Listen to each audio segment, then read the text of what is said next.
Welcome back to the Real News Network. I'm Paul Jay in Baltimore. We're now continuing our series of interviews, trying to make more sense of the very, very complicated, very tragic and difficult situation in Syria.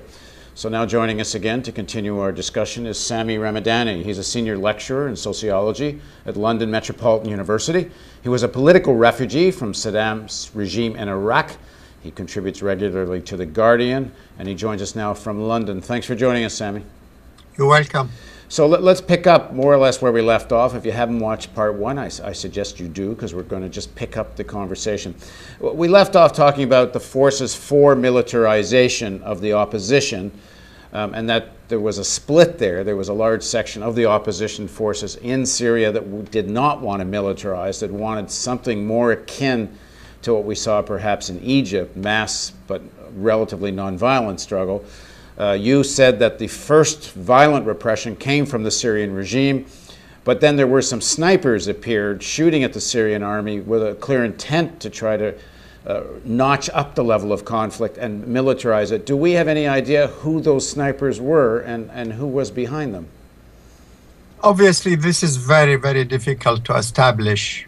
But you could see that if you hear some of these opposition leaders who were calling for a violent overthrow of the regime, it is they who were more or less saying you cannot negotiate anymore with this regime.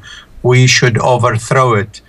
So, because there is a conspiracy theory that maybe even the regime wanted the opposition to militarize, to justify a crackdown. This is all speculative, but what is very clear is that on the side of the opposition, there were forces which I think were in a small minority who wanted to militarize, while the overwhelming majority of those marchers for reform, for democracy, were opposed to militarization. And a lot of the push for militarization came from the Syrian National Council, who are, if I understand correctly, mostly outside Syria and quite closely linked to the Saudi governments. American governments are kind of in negotiations with them. Is that correct? Absolutely. Absolutely. Some key figures in the Syrian National Council are well-known figures who are close to Washington. One or two of them actually live in Washington. And there is also a predominance of the Muslim Brotherhood within the Syrian National Council. And they are the best organized force within the Syrian National Council. Because the Syrian National Council is a broad grouping of many groups and individuals. And we have talked to members of the Syrian National Council who, in fact, are opposed to the militarization, opposed to outside intervention, but they seem to be a real minority within the SNC. They are extremely marginal and marginalized. The people who call the shots are the Muslim Brotherhood and those figures who are very close to Washington. These are really the important voices. There are one or two who are closer to France and Britain than the United States, but you're talking about NATO countries. And Saudi Arabia and Qatar. Qatar mostly finances the Muslim Brotherhood, but Saudi Arabia also have some links with some of them. But significantly, the Saudis seem to be backing the more extreme Salafis, the more extremist Islamists, who tend to make anybody else, any other Muslim, a baddie, calling for violence, they wouldn't regard even the Shia Muslims are true Muslims, and they tend to shoot at them and so on. Saudi Arabia is closer to those forces, which are now becoming quite strong within Syria. Now, in part one of our interview, you talked about the role of Turkey and how they had previously had relatively good relations with Assad, but changed their position, had a sort of rapprochement with Israel after the flotilla incidents. Why did Turkey, what is this reason for this shift in policy in Turkey to become so antagonistic and wanting to actually help engineer the downfall of the Assad regime? Okay. Turkey has had historical ambitions in Syria, just like they have some historical ambitions in Iraq. Because remember, after World War I, the Ottoman Empire was the dominant empire in the region. After World War I, the Ottoman Empire was defeated in that war, and all areas controlled by the Ottoman Empire based in Turkey were divided amongst Britain and France mainly.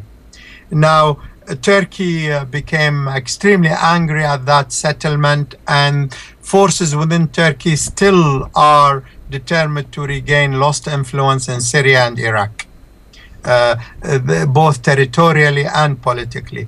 Economically, Turkey became a big power in the region. They started building relations with various, and that's important, with various Muslim Brotherhood forces across the region. But you mentioned in the first interview that these refugee camps for Syrians had been built in Turkey even before the greatest violence broke out in Syria. Yes. And so, yes. but why would Turkey take the risk of such destabilization of a neighbor? Perhaps hundreds of thousands of refugees heading to Turkey. I mean, why take such a risk? I think they underestimated the strength of the Syrian regime. This is my own take on this, that they took a huge risk, and I think maybe the United States gave them ill advice as well, that this popular uprising in Syria could topple the regime. Well, once it started being militarized, you could see the size of the demonstrations started going down with every passing week. People stopped going on demonstrations, which were hundreds of thousands strong. They became tens of thousands, and then thousands, then hundreds. So let's talk then, before we start discussing the other side of this, which is the pro-Assad forces. Let's go back to the bigger geopolitical picture.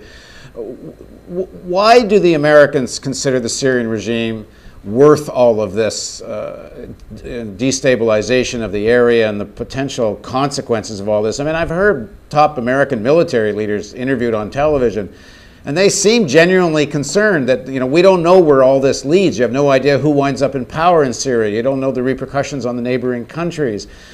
So, I mean, Assad wasn't that big a problem for the Americans as far as I could see. Why do all of this, other than, I suppose, the Iran agenda? I think you're right to refer to the Iran agenda. It is one of the most important aspects of this conflict. If you look at the region in general, the United States and Israel are agreed, or broadly agreed, although the Israeli position is more extreme than the US administration's, of containing Iran and maybe even using military force against Iran. Now, Syria is a close ally of Iran, so that will obviously put it in the baddies book as far as the US administration is concerned and Israel is concerned. Syria also arms Hezbollah, the Lebanese resistance movement in Lebanon. They arm them very heavily. They are a conduit not only in terms of their own direct support for them, but also a conduit for Iranian support to Hezbollah. Syria also has very close links, has had at least close links with Hamas, the Palestinian resistance movement in Gaza. They have also a presence in the West Bank, and they used to arm them and support them. So for all of these regional reasons, Syria has upset the United States. So this is all part of an American chessboard, an Israeli chessboard perhaps, which is all about knocking down the king in the game, and that's Iran. So whatever long-term consequences all this have are almost secondary to what might be some kind of near war with Iran. Yes, I think that is not far from the mark.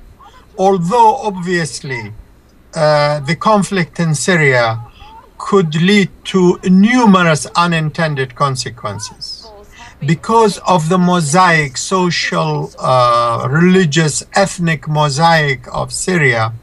If that gets knocked sideways, if that disintegrates, remember this is a country for a couple of thousand years at least, has had various ethnicities and religions and sects and so on. And the last few hundred years, there has hardly been any communal. There might have been regime-type repressions, but communal coexistence has been predominant in Syria.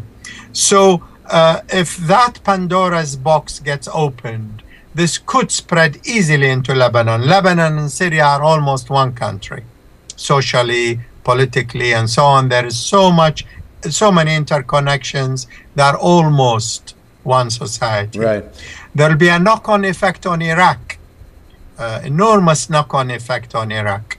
And also in terms of the Israeli forces' presence in the Golan Heights, which we have not mentioned. Golan Heights are part of Syria, occupied by Israel in the 1967 war, and they have been in occupation ever since. In fact, Israeli tanks in the Golan Heights are 1 hour's drive away from Damascus. And this is sounding like pre-World War I Europe in some ways. In some ways. In fact, today I was reading an article by the Arab world's best-known journalist, Mohammed Hassanain Haikal. He's an Egyptian journalist. He was advisor to President Nasser at some stage. And his analysis is that we are witnessing a new Sykes-Picot in the region. Sykes-Picot is a reference to the secret deal between Britain and France to divide the region after World War I. That an attempt to redivide the region is at play here, and that the Arab nationalist forces that came to the fore have been defeated one after the other, and that the Muslim Brotherhood is the alternative, and that the United States has listened to some advice suggesting that they should make a rapprochement with the Muslim Brotherhood. And I think this has matured now. And you can see some of that happening in Egypt. In Egypt and in Tunisia very significantly. The Muslim Brotherhood in Tunisia have shifted enormously in the past year. Immediately before the success of the revolution in Tunisia, it seems there was some kind of an agreement with the leaders of the Muslim Brotherhood that Ben Ali and so on will be abandoned, the dictator Ben Ali in Tunisia, in return for some so-called moderation from the Muslim Brotherhood leaders in Tunisia. And we can see that. In fact, they are very active in support of the Muslim Brotherhood in Syria now. Now, I don't think we should end this segment before we move to another segment without going back to one fundamental. All of this happens because the Assad regime is an anti-democratic, brutal, repressive regime that represents a very, very rich Syrian elite. And in terms of basic exploitation of Syrian workers and minorities and people, I mean, the underlying condition here is that there was enormous popular opposition to Assad. In the context of this, you have this whole geopolitical struggle taking place. Is that would you agree with that? I think I would agree with that. I would agree with that. But add one proviso, which is that the Assad regime is not just a family dictatorship. We're going to pick this up in the next part. We're going to talk about who is in power and who's in wealth in Syria in the next part of our series of interviews with Sami Ramadani. So please join us for this on the Real News Network. And don't forget, there's a donate button somewhere around this video player. And if you don't click on it, we can't do this.